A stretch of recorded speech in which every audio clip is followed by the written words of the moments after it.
thank Mr. Voronkov for his briefing. I shall now make a statement in my capacity as the Minister for Foreign Affairs of Indonesia. Excellencies, our fight against the pandemic should not hinder our fight against terrorism.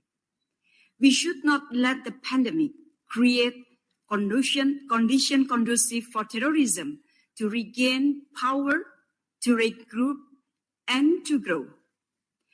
Resolution 2532 on COVID-19 adopted last month has accurately anticipated this, calling for immediate cessation of hostilities during the pandemic, except on the fight against terrorism.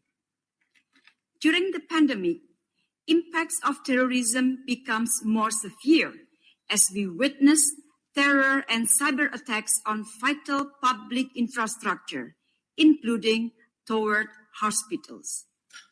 The situation will become even worse when terrorism intertwines with organized crime.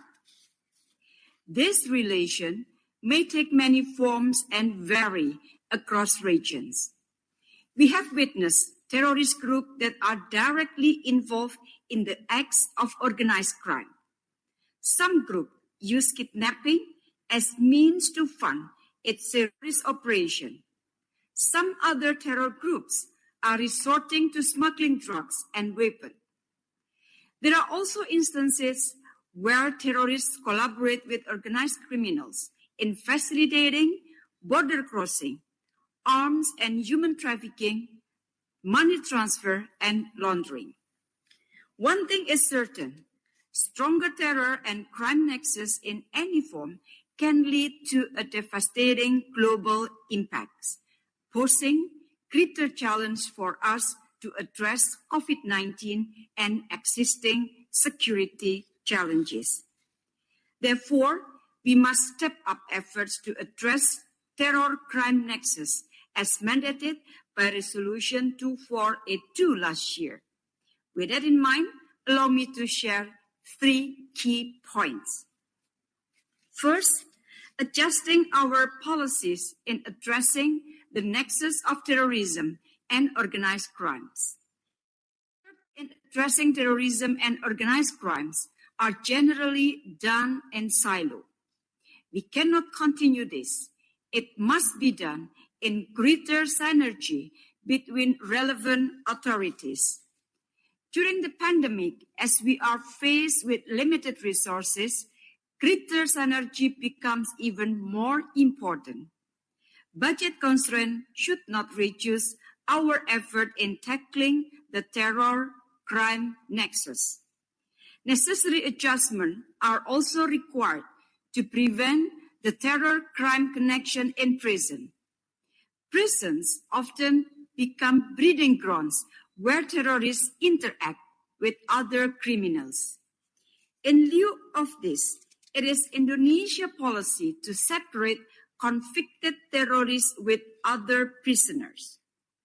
My second point, legal and institutional infrastructure.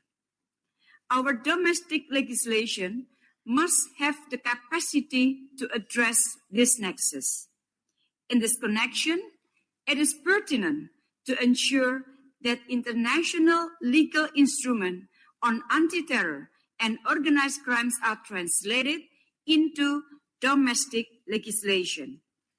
From Indonesia experience, our stand-alone terrorist financing legislation, as mandated by the Convention, allow us to punish financiers separately from the act of terror, thus broadening the scope of our enforcement to cover the nexus. Equally important is enhancing capacity building for law enforcement to increase their capacity in addressing new phenomenon. The Jakarta Center for Law Enforcement Cooperation, or GCLAC, has been actively involved in promoting the capacity of law enforcement officials from more than 100 countries in the field of terrorism and transnational organized crimes. we will ensure that terror crime nexus will be part of the program. And final point, regional mechanism must be able to respond to this nexus. In ASEAN, we have ASEAN Ministerial Meeting on Transnational Crime. This is an avenue where counterterrorism and organized crime are deliberated under one platform. This single-taking platform can serve as an example for other regional mechanisms addressing the nexus. Moreover, as terror crimes interaction vary between regions, synergizing effort among region organizations is key. This entails effort to intensify timely exchange of information, best practices, and enhance understanding of the linkages, including specificities in different regions. In the same vein, stronger synergy and unity between UN bodies and agencies is also equally important. As the terror crime nexus is a fairly new phenomenon, Indonesia underscores the urgency of the UN to undertake more detailed reports and analysis on the matter. In closing, our ability to adapt and strengthen strategies will determine how we can effectively respond to this emerging threat. I thank you. I resume my function as the President of the Council.